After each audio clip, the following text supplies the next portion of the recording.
Hey guys, doing another video here about the sabbaticals, and there's no grand unveiling or dramatic thing we were looking for there, but thought by doing them separately, we're just gonna give you a chance to be able to pray for the elders individually, be thinking through their sabbaticals and what that looks like. So the round two of the announcements is my good friend Brian Reifsnider. And Brian, we are OGs. We're old school, been here for the original elder team. And so probably a lot of people at Grace haven't been around for 20 years now. So just give a little bit of your history, you and Janie, how long you've been part of the church and then also the elder team. Well, I believe it was in October of '02 that Janie and I came to Grace and felt called here right away. And then shortly after that, you came and we started the elder mentoring and discipleship through that. I believe that was in the fall of '03. So it's been about 19 years that I've been involved. There's been a couple of one break we went and helped out a church that was without a pastor in Union City until they got a pastor, and that was about 7 or 8 months that Janie and we did not leave Grace, but we just weren't regularly a part of Grace as I was preaching over there and just kind of helping them stay on their feet and I mean, God was doing that for them, and they brought a full-time pastor. And so if you didn't catch that, just like the first time you kind of stepped away from the elder team was to go basically be the church's interim pastor for 7-8 months while working another job, and then also helping fill in preaching, shepherding. I think that was even a little bit of a tumultuous transition when the pastor left. It wasn't necessarily anticipated, and you helped kind of bring stability till they brought the next guy. So it wasn't exactly a break. Right. It wasn't a break. So okay. So it wasn't a break, but yeah, it was a very good experience that we would never trade in. Of course, we did miss being at Grace during that time period. And then towards the end of my career, not a lot of details people need to know, but my last 3.5 years were mostly working second and third shift with disadvantaged youth boys here in Darke County. And because of my work schedule, was just not able to continue and had to step away from elder leadership for that period of time. And then about 2 years ago, God provided the means that Janie a little bit before me, but then me shortly after, we retired from our day jobs and have stepped into that, and are still kind of adjusting to that even after almost 2 years. And so that's been a change. We have some family responsibilities and very thankful that now we have grandchildren in the area. So we're doing some things in that area. Yeah. So for a while there, you were working second and third, which is the closest Protestants come to purgatory, right? Like that's kind of our understanding of it, which kept you out of meetings and made it hard to be able to connect. And so that was another kind of step away that you took. But then when that all worked out, you jumped pretty much right back into the team and started serving. A lot of people think, oh, retirement, like that's the great goal out there in life. I'm going to go and collect seashells and do all that stuff, right? But like it involves some real transition, figuring out what's the new routine, what our schedule is going to look like. And then there was a period for a while there where both your kids lived out of state, pretty good ways away, like couldn't just pop in. Right. Now they're much more local and things like that. So as we were kind of talking and going through things as an elder team and looking at, we want to get into this rhythm of just offering non-staff sabbaticals to all of our guys. Some of the guys are newer to the team, but then like Monty's not 19 years worth like you and I, but he's probably pretty close, so kind of looking and say, okay, we want to get into a rhythm of offering those. What are some things you're looking forward to about this next 3-4 months or whatever, May through August, of what a break can provide for you and Janie? Well, I think one thing, and I don't want this to say, I love serving as an elder, and every man that I know on the elder team, every one of them do. Um, and yet there's sometimes when there's so many things that you're involved with that you don't get the kind of a break to receive. Mhm.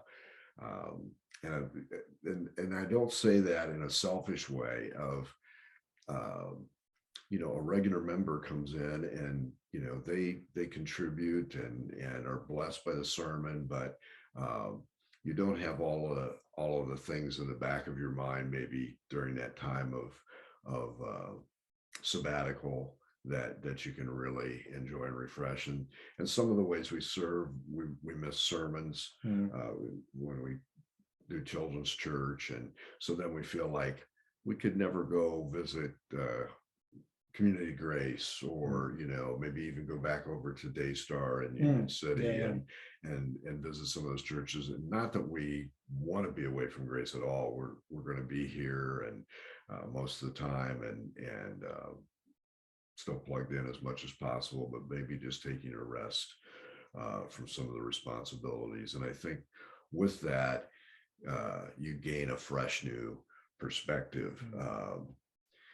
You've always, you and I both have talked about this life verses and things that really God seems to be speaking to us through, and obviously that's the whole Bible, but I think Colossians 1:28 and 29, and we proclaim, teaching every man and admonishing every man with all wisdom, so that we may present every man complete in Christ. And for this purpose also I labor, striving according to his power, which mightily works within me. Um, I knew that was going to be in this video. I just didn't know where he was going to put it. I knew I wasn't going to have a conversation with Brian that wasn't going to get to Colossians 1. But and I think we are doing that now in a way that's probably not very visible, but we've been working with some couples and some individuals and discipleship type things. Some of those have been outside of grace, maybe with former grace people. Actually, I'm thinking of someone who was a child here when we first started coming, and just kind of called me up out of the blue and said, "Would you and Janie do marriage counseling?" So those are just some neat things that we can kind of concentrate on those as well during this time. And then I think I know you're going to be recommending some things for me to read and evaluate while I take this break. It's not just going to be we're checking out. Yeah.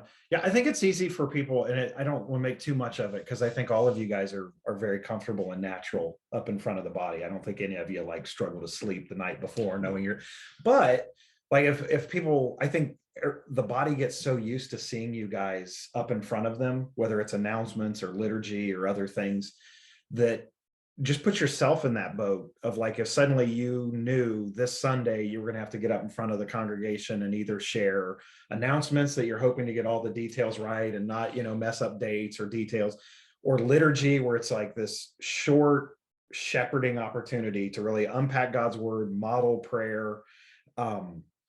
It can do enough even as you regularly do it. And like I say, you guys all seem comfortable doing it, but it can mean you're showing up to Sunday. And kind of in the same way I've talked about, like, if you tell me information on a Sunday, you probably better text me a follow-up, because I get preacher brain and I have no short-term memory. It can get a little bit distracting from being able to come and sing and just enjoy that. You're in the middle of a song and you're thinking, wait, is this when I'm supposed to go up? Am I waiting for Zeke or Luke's cue? Just to be set free from that, to be able to enjoy that. But it's kind of the same thing that Marshall said in his, and we put in the email. You're taking a break from shepherding, not from the sheep. No. So there's 100% come up during greet your neighbor, give hugs, talk, connect about things. You're not trying to avoid it. In fact, like you're talking about, you're still going to be doing some shepherding outside of the context of Sunday mornings and stuff with some other people, but definitely just kind of an opportunity to create a little bit more space. And just for a time, for a short period time, and we're really grateful that that the rest of the elder team and hopefully the congregation sees the benefits from that. And you know, we're gonna look forward to coming back and jumping in both feet. So yeah, we are tremendously blessed as a church with the elder team that we have, and I think that's what even motivated some of the conversation coming out of stuff. Like I say, when I started talking to guys and saying, hey, how can we best serve our elders who are so faithfully serving our church? And the number one thing that kept coming back was, you could do one of two things. You could do like terms where you serve as an elder for like 6 years and then you have to take a year off. We've even talked, there's that weird dynamic, even for us as an elder team right now, trying to figure out like, okay, as two of you guys take a sabbatical, how much do we move forward with things? How much do we wait for you guys to come back on board? You know, will you make it a year-long break or something before a guy can re-up as an elder? And it just makes that even harder. And so a lot of guys we talked to said, man, just those brief, periodic times of rest and space and soul work for yourself that's not having to just be disseminated to other people can be highly beneficial. So we're looking forward to that. Looking forward to thankful with these. We get to see the guys still around, get to enjoy their company and fellowship. And so just be praying for Brian and Marshall both. And I don't know, if you think of ways to even make that sabbatical opportunity more special for them, don't hesitate to seek to look out for those. But also just be praying for us as a team and thanking God for the gift he's given to us. Hebrews 13 tells us the elder's supposed to serve with joy. And I think we both can attest it's been a joy. It is a joy. It's been a joy. And that's because the body makes it that way. So love you guys. And hopefully this is helpful. You got any other questions, feel free to contact the office and we'll follow up however we can. Thanks.